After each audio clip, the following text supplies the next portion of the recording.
We need challenges, both as an organisation, as individuals, as an army. We need to continuously challenge ourselves.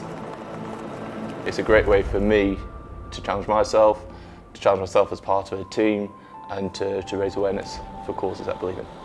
We started out, just discussing what Mind had done for the regiment over the last year, which I thought was quite pertinent to my family. My wife went through a very bad spell about 4 or 5 years ago. It's quite a robust word I would use, manly sort of thing, not to cry or to show emotions. So when your wife's going through quite a hard time, you tend to not know where to go or who to look to for that advice and guidance. The charity's been absolutely fantastic, both for our soldiers and their families. We really wanted to do something to give back, about doing something for charity. But I wanted to go big, and we mulled it over for a few days, and we just had this crazy idea about breaking a world record. So the world record that we're going after is the furthest distance pulling a vehicle in 12 hours as a team. We can rotate on and off as much as we want to. Effectively, it's just the maximum distance that we can achieve in that 12-hour time period. Given our heritage with tug of war and pulling stuff, it just seemed like a logical world record for us to take a look at. Words were spreading within the regiment, so then I volunteered to do it, as it was something I've never done before. It was for a Guinness World Record, and also for a good purpose, for the soldier charity and Mind charity as well. I know a lot of people, friends of mine, family, that have been involved with Mind. I have been a welfare staff sergeant in the past, and they've helped a lot of the soldiers massively. It was all volunteers, so the volunteers we've got all like their own personal training anyway, so you don't have to push anyone.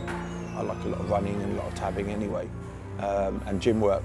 But I think for this event is more endurance, more core stability, more leg work. So you had to change the way you train.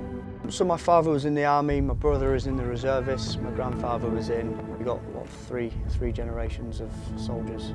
So I just wanted to keep it going.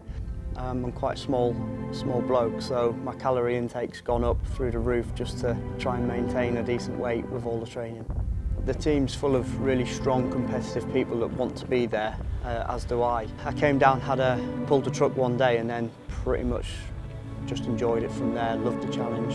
Couldn't really afford to do it the way that we wanted to do it, so reached out to DHL, and they were more than happy. So I got involved in this because the Army approached DHL to see if they would like to sponsor the event.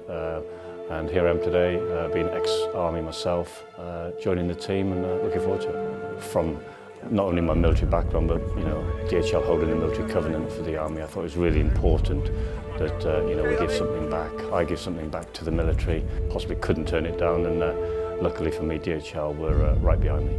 Well, it's a great charity event which supports two very important charities. Firstly, our charity, the ABF, but secondly, Mind, which is really, really important as we continue to develop OpSmart and our mental health training and readiness. I've only spent half hour with them now, but really fit. They've got a lot of endurance and they're highly motivated, which a team made up of junior NCOs, senior NCOs, warrant officers and officers is fantastic. The event itself is going to take place at a fantastic backdrop of Blenheim Palace, which will be a nice little uplift when you're pulling a van to admire the scenery. So I imagine 3 o'clock in the morning is going to be great fun, especially if the rain's coming in sideways. That is where I say your mental strength will come in, and you've only got 4 hours to push, so you've done 8 already. So if you look on the good bright side, you've only got 4 to go. Being cold, being wet, yeah, it's uncomfortable, but somebody with depression or with a mental health issue, that's their life, that's their time, that they're in that constant zone of where they can't get out.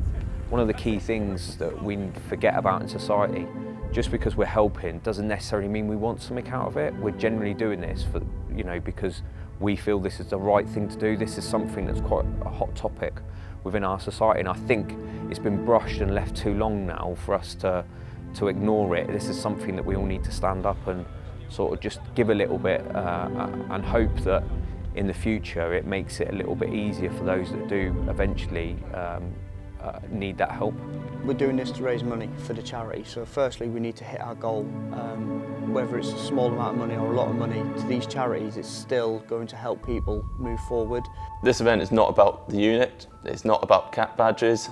This event is about the Army. It's the Army getting involved. It's for everyone to get involved with, and that includes the public. These charities are only able to provide the support that they do because of the generosity and donations that are generated through events such as this. So I'd really encourage everybody to get behind it and show their support for both the team and for both charities at virginmoneygiving.com/pullingtogether2020.